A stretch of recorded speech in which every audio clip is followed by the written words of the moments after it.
Hi everyone, welcome to today's word of the day.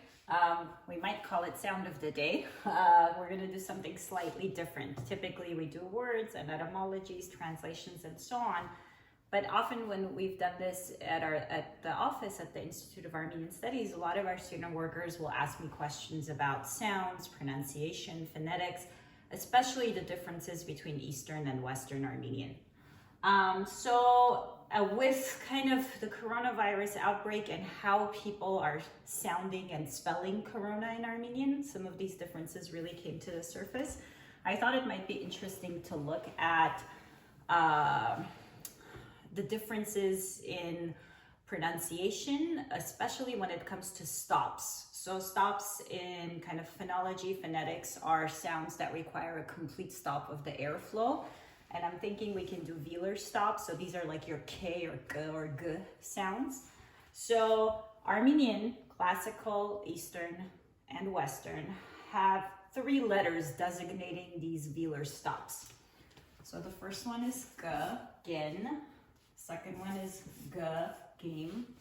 And the third one is K, K. So when I try to do the English equivalents, I'm going to try to be as accurate as possible. Although we don't have a letter in the kind of Roman alphabet or Latin alphabet to convey the G sound, English actually does have the sound.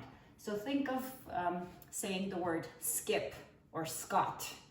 After an S sound, you're not really saying skip or skip. You're saying skip. It's just you don't have a letter to convey it phonetically. But I'm just going to use a K to convey that. In terms of G or Gim, that's kind of your English G sound. This is your voice sound. If you put your fingers on your vocal cord and you say G, you'll hear your vocal cords vibrating. That's why we call it voice. And this is unvoiced, yeah? And the K sound, this is an aspirated sound. So if you hold your hand in front of your mouth and you say K, try it, K, K, you should feel a puff of air. That's the aspiration. So we can do maybe a Q or a K or a C. This is that K sound, right? So in Classical Armenian and in modern Eastern Armenian, this 3-way distinction that's conveyed in the alphabet is also conveyed in the phonetics, in the pronunciation. So these are 3 different letters and 3 different sounds. For example, I can give you 3 different words where the only distinction is this first letter, this first sound, and the meaning changes. So for example, we can do gej, we can do gej, and we can do kej. So I'll do Q here. So gej means what? Eat? Eat or feed, right? Food. Gej. Gej means what? Ugly? Fat, right? And kej, like keren, to scratch. Yeah, kerzovet, right? So each of these 3, if you switch one for the other, the meaning will change.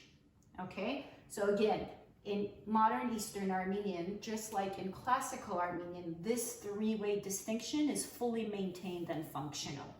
So here we kind of, on this side, we have the Classical Eastern Armenian phonetic system. Now let me convey it in Western Armenian so you see the distinctions. So obviously in the alphabet, it's the same, right? You have Gin, you have Gim, and you have Ke.